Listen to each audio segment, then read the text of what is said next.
ഞാനിട്ട് മൈലാഞ്ചിയിലാണ്. അതിന് മുന്നേ പട്രുമാലിൻ്റെ റിയാലിറ്റി ഷോ ഒക്കെ വന്നിട്ടുണ്ടായിരുന്നു. പക്ഷേ ആ സമയത്തൊന്നും ഞാൻ മത്സരത്തിനായിട്ട് പങ്കെടുത്തിട്ടില്ല.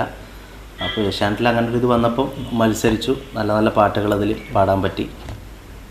നമുക്ക് എല്ലാവരുടെയും കാര്യങ്ങളും ഷെയർ ആണ്. വീണ്ടും വരാം. അപ്പോൾ ഇവിടെ ഇനി അടുത്തയാൾ ഭാര്യ എന്ന രീതിയിൽ നമുക്ക് ഈ രംഗത്ത് സജീവമാണ് അല്ലേ, മാപ്പിളപ്പാട്ട് രംഗത്ത്. അതിനെക്കുറിച്ച് ചെറുപ്പത്തിലേ പാടിയിട്ടുണ്ടായിരുന്നു അല്ലെങ്കിൽ ഫാമിലിയിൽ വന്നപ്പോഴായിരുന്നു, എങ്ങനെയായിരുന്നു? ചെറുതിലെ പാടുമായിരുന്നു.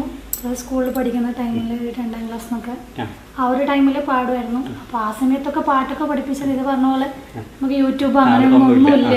ആ സമയത്ത് ഉമ്മയാണ് പാട്ടൊക്കെ പഠിപ്പിക്കുന്നത്. ഉമ്മ പാടുവോ? ഉമ്മ അത്യാവശ്യം പാടും. ഉമ്മ ഒരു എഴുത്തുകാരിയാണ്.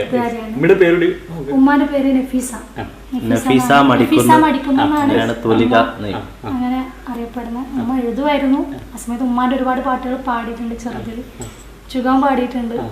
പിന്നെ അതുപോലെ എൻ്റെ ബ്രദർ പാടുന്നതാണ്. അപ്പൊ നമ്മൾ രണ്ടാളും ഒന്നിച്ചിട്ടാണ് പാടാനൊക്കെ പോകുന്നത് പറഞ്ഞവർക്ക്.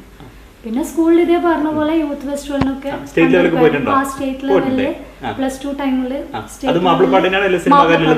എല്ലാത്തിലും പങ്കെടുക്കുമായിരുന്നു. സ്കൂളിൽ എന്തൊക്കെയുണ്ടോ പാട്ടുമായിട്ടുള്ള എല്ലാ ബന്ധമുള്ള എല്ലാ ഐറ്റം എല്ലാത്തിലും പങ്കെടുക്കും. ക്ലാസിക്കല് കുറച്ച് പഠിച്ചിട്ടുണ്ടായിരുന്നു, ശാസ്ത്രീയ സംഗീതം പഠിച്ചിട്ടുണ്ടായിരുന്നു. എന്നെ വിപിൻ മാസ്റ്ററാണ് ഫസ്റ്റ് പഠിപ്പിക്കുന്നത്.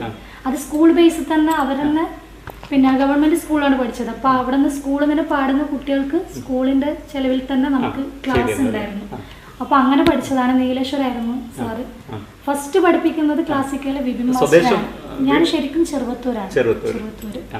അപ്പോ പിന്നെ യൂത്ത് ഫെസ്റ്റിവലിനൊക്കെ പങ്കെടുത്തു. അവിടെ മാപ്പിളപ്പാട്ടിന് ഫസ്റ്റ് കിട്ടി. ഞാൻ വൊക്കേഷണലാണ് പഠിച്ചത് +2. അപ്പോൾ ആ സമയത്ത് സ്റ്റേറ്റ് ലെവലിൽ 2 വർഷം മാപ്പിളപ്പാട്ടിന് ഫസ്റ്റ് കിട്ടിയിട്ടുണ്ടായിരുന്നു. എന്തായാലും നമുക്ക് ആ ഒരു പാട്ട് കൂടി പ്രഷർ കൊടുക്കാതെ പോയാല് അവർ ചോദിക്കും.